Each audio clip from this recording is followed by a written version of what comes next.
Story 12. A bird and a cat. I have a little blue bird. She lives in a cage in my room. She is a beautiful bird. She likes to sing and she likes me.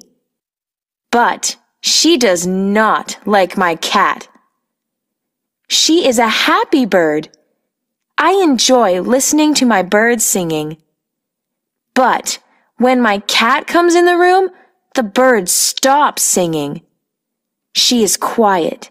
She sits and watches the cat. I think she is afraid of the cat.